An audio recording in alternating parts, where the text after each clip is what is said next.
There's his life, and here is the man, the author of God is Not Great, How Religion Poisons Everything, Christopher Hitchens. All right. Pretty good. Now, obviously, and you live in America, so you know how this goes. People see the title of a book, they see a headline, and that's what gets reprinted on a variety of aggregate news sites and whatever, and no one really knows what the book's about because they don't read it. So lay it out for people who don't know what the thesis of the book is, aside from God's Not Great.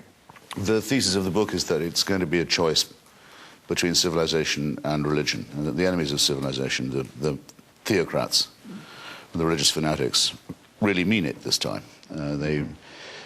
If you look at the way that the parties of God are destroying Iraq, or the way that the people who believe in the tooth fairy called the hidden imam are about to get nuclear weapons in Iran, or the nutcase settlers on the West Bank who think they can bring on a Jewish Messiah and bring about the end of the world, whose best friends in the United States are people like the late Reverend Falwell, the fanatical Christians who also think it would be clever to teach creationism in schools and stultify American children. You see what I'm talking about now. It's a discussion that at this stage of our life, and at this stage of, I guess, humanity now, are you surprised we are having this debate now? Because it seems to be back in, certainly in the public eye. Well, I think there's a change in the zeitgeist, I really do, because I think you've met my friend Richard Dawkins. Yes, and had him on your show. And he was also on the top of the bestseller list, as am I, and it's not just because of my blue eyes and my sexual charisma. Great, though. I know that's why you asked me, but I mean, it's in fact, I couldn't get past your blue eyes. It's people. A lot of people have had enough of this. I think in America where I live, but I'm sure in Canada too, and in England where I'm going next, they thought they could take it for granted. The secular values of a society, Enlightenment values. The religious people could go to church, but they would leave us alone. Now we can't be so sure of this, and I think people want to push back.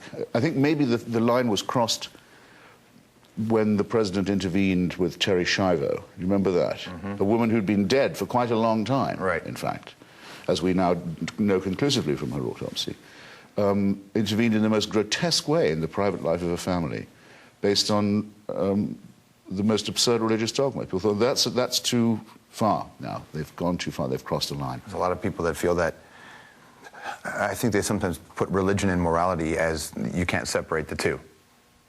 You have to separate the two. Right, but that's part of the reason why a lot of people who, profess Christian values or whatever, they say, well, where else would we get morality from? And that seems to be where a lot of people go to. But that's insulting to you and to me and actually to everyone in this room, the thought that we couldn't do the right thing if we didn't believe in a celestial dictatorship that would offer us either a horrible punishment or a divine reward. Well, we know how to do the right thing, thanks, without being blackmailed in that way. You always hear... It seems to me what Christians are saying is revealing about themselves. It's as if a Christian is telling you, I wouldn't be doing the right thing. I'd be raping and pillaging and thieving and perjuring if it wasn't for Jesus. Well, that's a very odd position to be holding, isn't it? Yeah, I would. On the other hand, when you look at the things they do for Jesus, like terrify children with hellfire, bully children in all kinds of ways, actually. As we know, the church has been particularly nasty to the innocents left in its charge. Religious people have done things to children that no moral atheist would ever think about doing.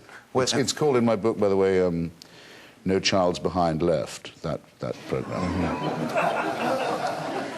I bet you when you came up with that, you were pretty smiley about that, weren't you? No, a complete poker face then as now. Absolutely. What I find so interesting is that within the Christian debate, in the Christian belief system, there are different views, just like in any other religion. But I wondered if this same debate is happening in Islam right now. Because there are lots of Christians who look at the Bible, and they don't take the Bible literally. There are a lot of Christians who say that the Bible is actually something that you can criticize, you can dissect, and you can apply. But is that debate happening in a religion like Islam right now? Well, there are several different Bibles, and in many different languages. That's why the lady governor of Texas once said, you remember this? Debate on bilingualism. In Texas, she said, well, if English was good enough for Jesus, it's good enough for me. It's fantastic. That's fantastic. I only really know the King James version. Right. The Muslims are a lot more orthodox about this. There are not very many discrepancies in the versions. There are very few. They burned all the stuff they didn't include, so it couldn't come back to haunt them. It's supposed only to be recited in Arabic, in the same way as the Bible, the service of Mass used to have to be only in Latin. All they quarrel about is the succession.